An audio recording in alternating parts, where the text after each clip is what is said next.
Sagittarius, this is Tina with 85th House Vibrations, and this is your solar eclipse reading, your total solar eclipse reading for August 21st, 2017.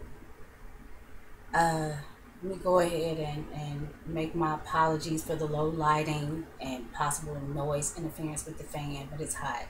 And now I'm going to have to add the apology in for the cracking voice. My voice is tired. Because I've been doing these back to back so that I can get them out. Okay, what else did I want to say? Sagittarius. I found a little solar eclipse spread online. 3-card spread, which I love. The 3-card spread. If you guys have seen any of my other videos, you know I'm a 3-card junkie. And for those of you who have seen some of my other videos, you may or may not have noticed that I hadn't been around for a couple of months. I just stepped back, and now I'm gearing it up again and working back into the routine. So there's that. And let's get on with it. This total eclipse in Leo is happening at the 28th, 29th degree of Leo in your 9th house, which is the house that you naturally rule, Sagittarius. So that's got to account for something. 9th house is about higher education, higher consciousness, publishing, long distance travel, philosophy, spiritual gurus,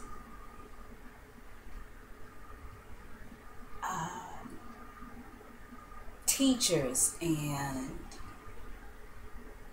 like people who make the decisions, the judicials. It's also about the learning of foreign cultures, foreign philosophy, if that's a thing. I shouldn't say it like that.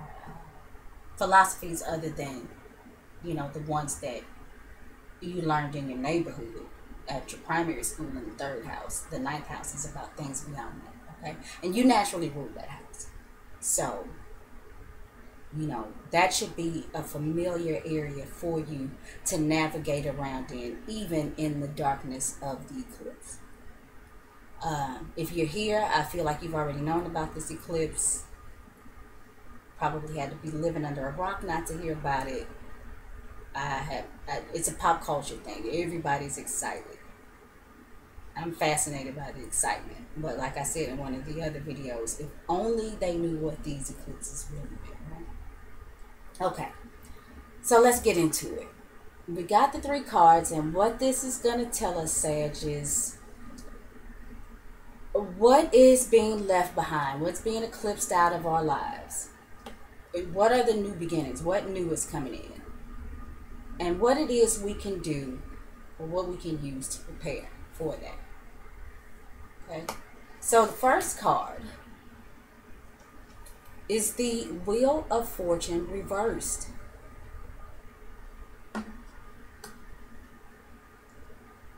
The second card is the 4 of Coins. And this is what is coming in, what's new. And what can we do, or what can you do, Sag, to help prepare for this change, this new stuff that's coming in? And we've got the 10 of Wands.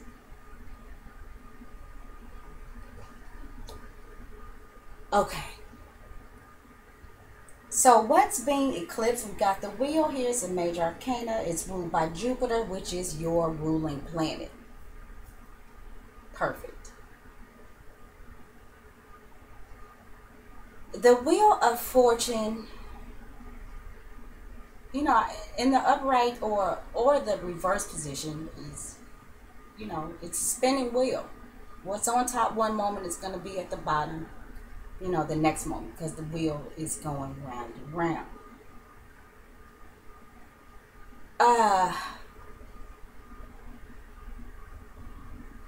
That feeling of not being able to move forward, Sagittarius, and I feel like it's because you may have felt like you've been tied to some sort of mechanical process or somebody else's philosophy, and it's been holding you back. It's been holding you back from what really makes you feel secure, protected, safe, stable.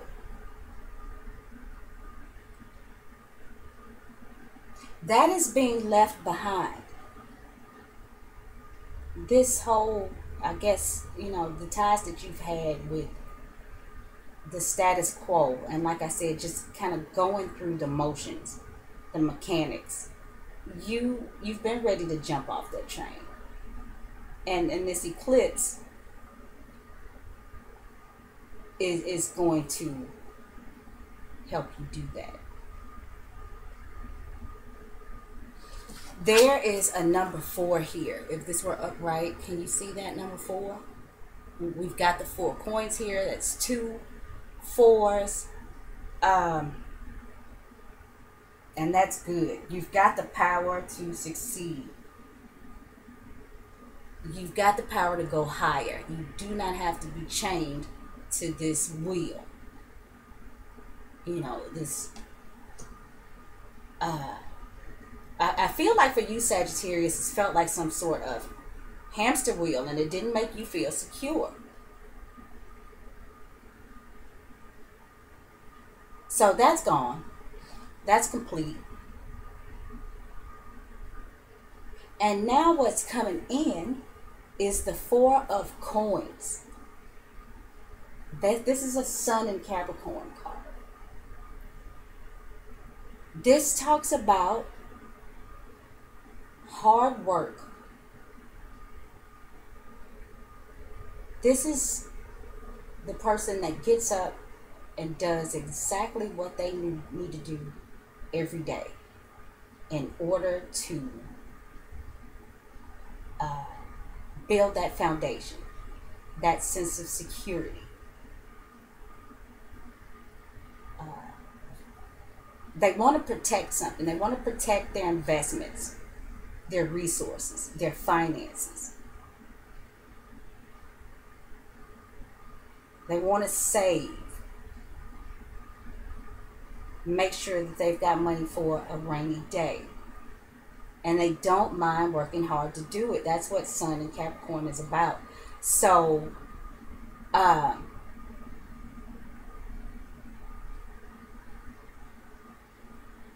the stagnation goes away,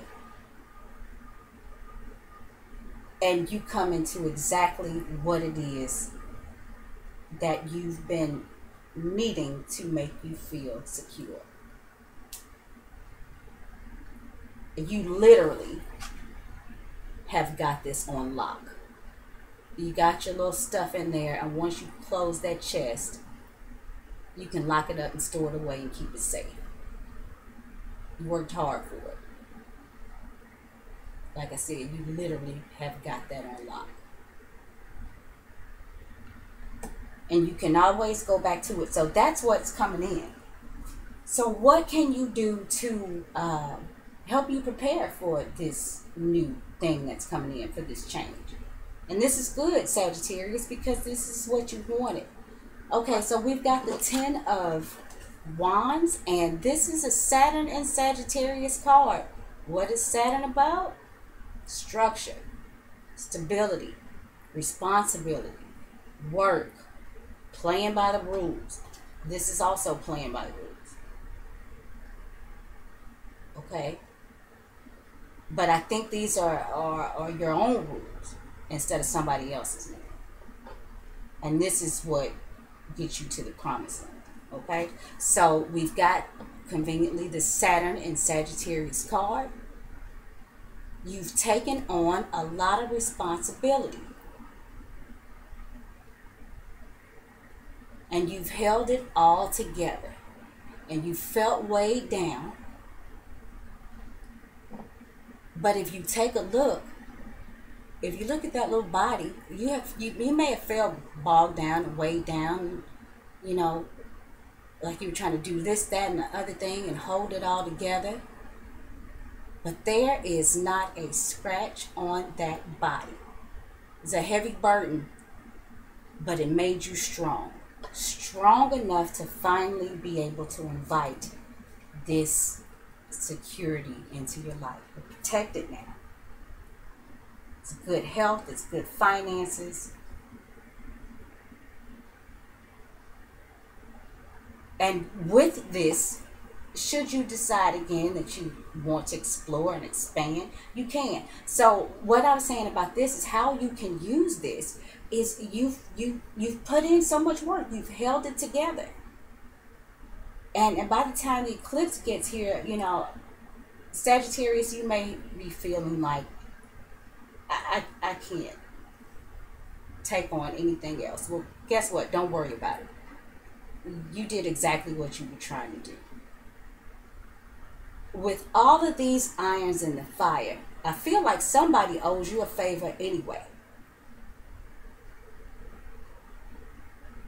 You get to play by your own rules because you've been on this train for a while, going through the motions. You don't have to do that anymore. You did exactly what you set out to do.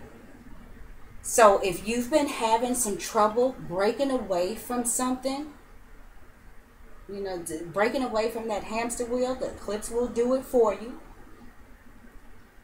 And you can use the strength that you've gotten from doing all of this work, from putting all of this energy into something. Don't give up now, you're at the finish line.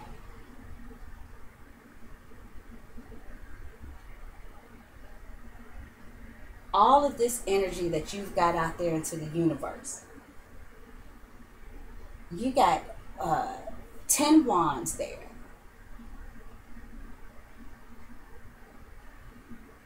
One of those wands is bound to hit the target. And with this 4 of coins, it absolutely did.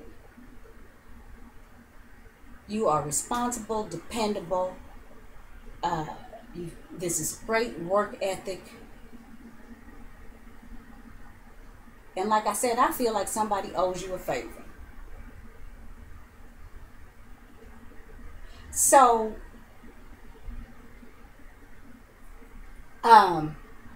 just to wrap it up, I think what the eclipse is going to do for you is it's going to externalize something that helps you break away from this stagnation. Like I said, whether that is somebody else's philosophy or beliefs,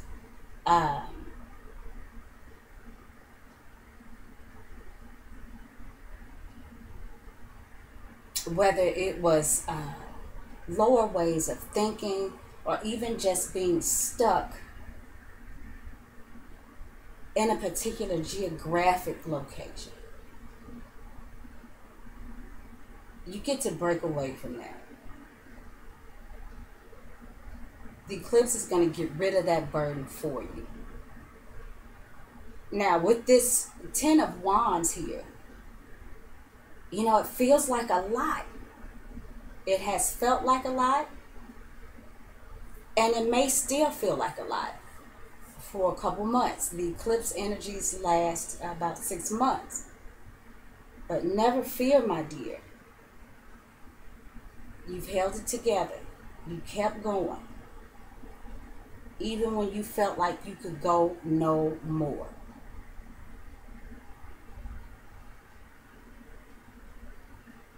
And now you are all good. You got this on lock. Okay?